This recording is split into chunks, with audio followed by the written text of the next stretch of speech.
10 News begins with breaking news. In just the last 30 minutes, San Diego State announced sweeping changes just days after a freshman died following a frat party. Good evening. I'm Steve Atkinson. And I'm Lindsay Pena. Today, Phi Gamma Delta confirmed that 19-year-old Dylan Hernandez was one of their own.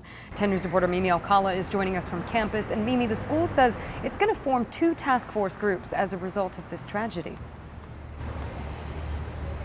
And we just learned of this, Lindsay, Steve, about 30 minutes ago. Those 2 new groups will be formed here in response to those recent events that we have seen happen here on campus. So the first is the Presidential Task Force on Student Activities and Safety. The group will be charged with reviewing behaviors, education policies, and procedures of campus organizations with an emphasis on fraternities and sororities. The other will focus on alcohol substance misuse. The group will review behaviors, trends, prevention, and policies related to alcohol and drug use on campus. Meanwhile, today we spoke with a former student who worked for years to highlight these issues here. But it's very well known that they get these freshmen, blackout drunk, just feeding them shots and stuff. There needs to be a culture change, at least for that. A culture change, Will Fritz says, has yet to happen at San Diego State. Fritz is the former editor-in-chief of the Daily Aztec. Nearly 1 year ago, he co-wrote this editorial highlighting the issues with fraternities getting suspended or put on probation, mainly for alcohol violations. So I thought we needed to point that out, is you guys need to change your behavior before someone ends up dead. University officials won't confirm how Dylan Hernandez died. We're told he attended a frat event Wednesday, and friends say he later fell out of his dorm room bunk bed and hit his head. The next morning, he was found unresponsive. Although many questions still surround his death, students on campus tell us Hernandez was pledging Phi Gamma Delta, or Fiji. Tuesday, that fraternity sent us a statement saying in part, "We are devastated by the loss of one of our own." They went on to say, "We have strict risk management policies governing alcohol use and safety concerns, and if it is determined that any of our policies were violated, we will take immediate and appropriate action." The medical examiner declared Hernandez brain dead on Friday. He was left on machines over the weekend to give his family a chance to see him and say goodbye. I just feel so bad for the kid and for his family. Nobody wants to be proven right when they predict that something bad like this can happen. This is a 19-year-old kid who had his whole life ahead of him. And we did reach out to SDSU officials to see if they had a response to what Fritz had to say, but so far we have not heard back. We're live in the college area. Mimi Alcala, 10 News. Thank you. Mimi, before you go, with regards to these new task forces, do we know who's going to make them up?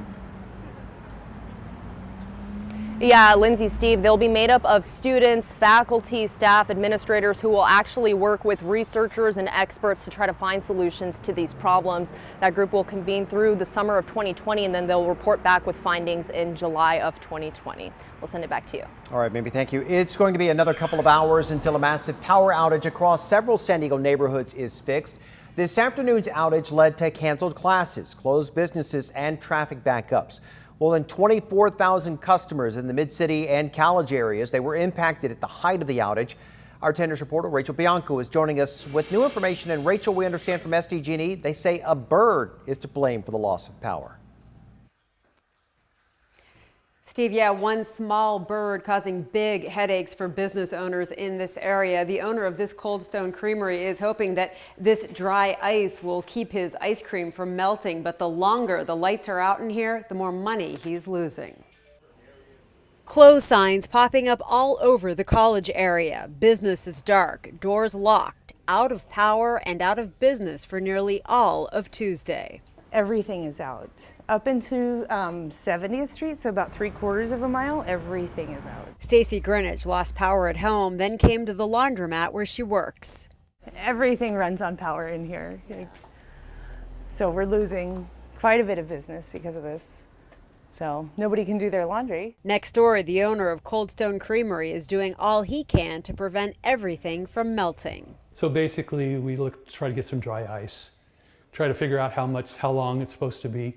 Most of the backup freezers will be fine for about 6 hours. The power went out just before noon to roughly 24,000 customers in the Mid-City and college areas.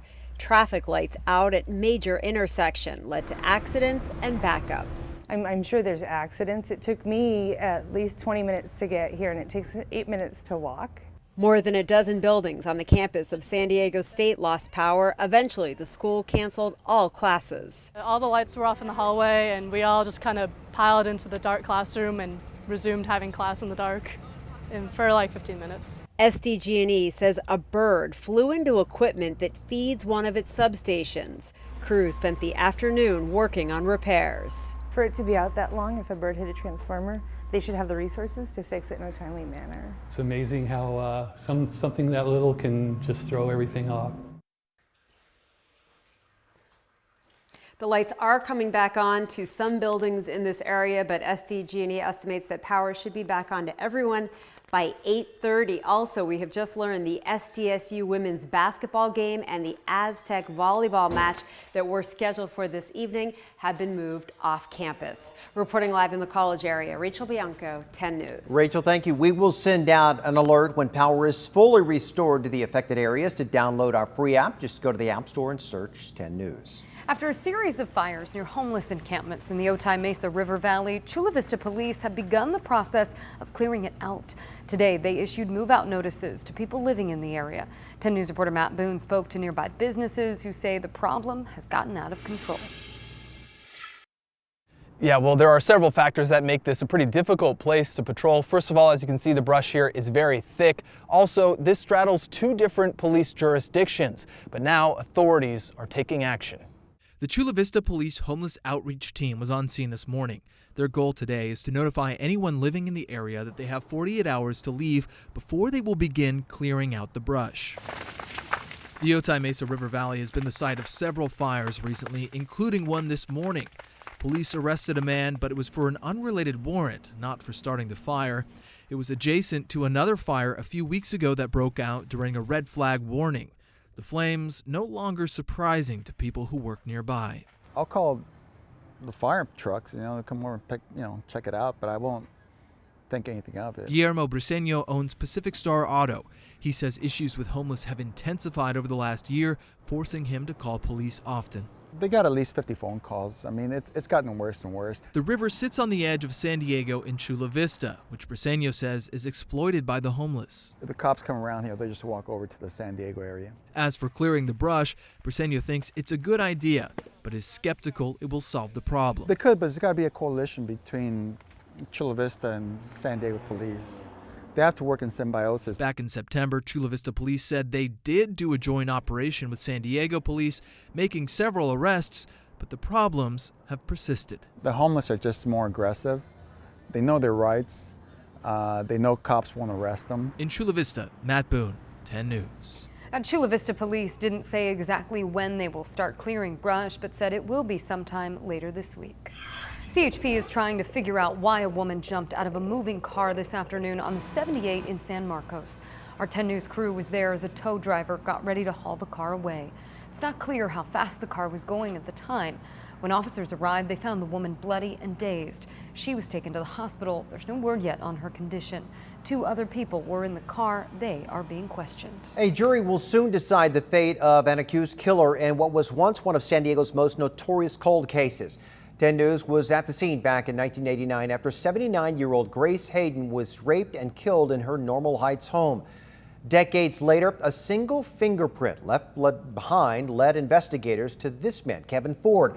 He was arrested in North Carolina. Both sides rested their case today in court. Ford faces life in prison. While our weather has been perfect, most of the country is bracing for a freezing winter storm. More than 270 million Americans are living in an area now under winter warnings, watches, or advisories. Detroit residents say they weren't prepared for all the snow. Came a little too soon. I don't have my scraper. I don't know where my boots are. In Chicago, the storm has forced more than 1,200 flight cancellations. Cities across the Midwest and East Coast are opening shelters, and even cities in warm weather areas are preparing for the worst. The Gulf Coast from Texas to Florida could see temperatures plummet to near freezing. And of course, if there was a misery map, we could say it's right here, right through the heart of the nation. 19 degrees in Minneapolis. Look at that. Even down in Houston, 41, 29 degrees in Atlanta.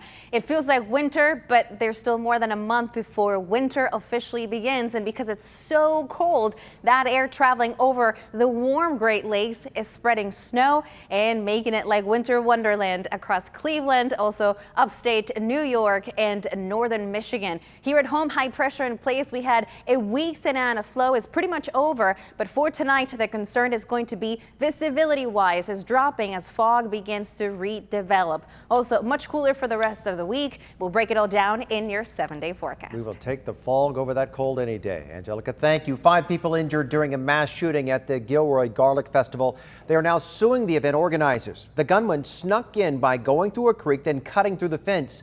3 people were killed and 17 others were injured. The lawsuit claims the event failed to provide proper security. A spokesperson for the festival says they will not respond publicly, but instead through proper legal channels. Right now, rallies being held across the nation today as the Supreme Court hears arguments about President Trump's ongoing push to end the DACA program.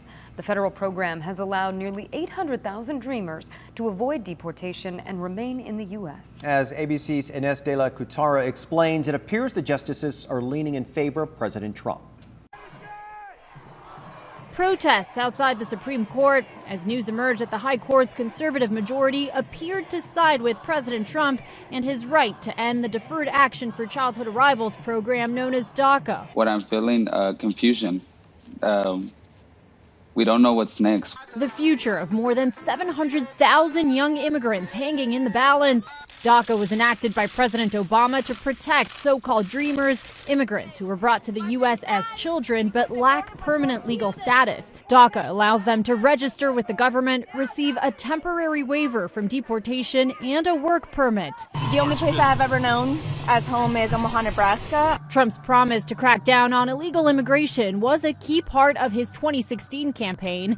After saying he would treat Dreamers with heart, Trump moved to end DACA in 2017. Several lower courts blocked his decision, arguing his approach to ending it was arbitrary and capricious. Federal law requires policy changes be based on sound reasoning that is explained to the public. It was the process as opposed to the outcome that the lower courts pointed to as essentially the legal problem, and so that's really what the Supreme Court is looking at. While today Justice Sotomayor delivered a lengthy defense of DACA and called out President Trump for sending mixed messages, the 2 Trump appointees, Justices Kavanaugh and Gorsuch, seem to break with that logic, indicating the Trump administration has provided sufficient reason for wanting to end the program. Coming out of the arguments today, it did seem as though the justices were leaning in the direction of allowing the administration to end the DACA program. President Trump says if the Supreme Court overturns DACA, he will strike a deal with Democrats for Dreamers to stay. But so far, the president's efforts to strike a broader immigration deal with Democrats haven't worked out. A decision in this case is expected by June 2020, at which point the election campaign will be in full swing. At the Supreme Court, Ines de la Cuetara, ABC News.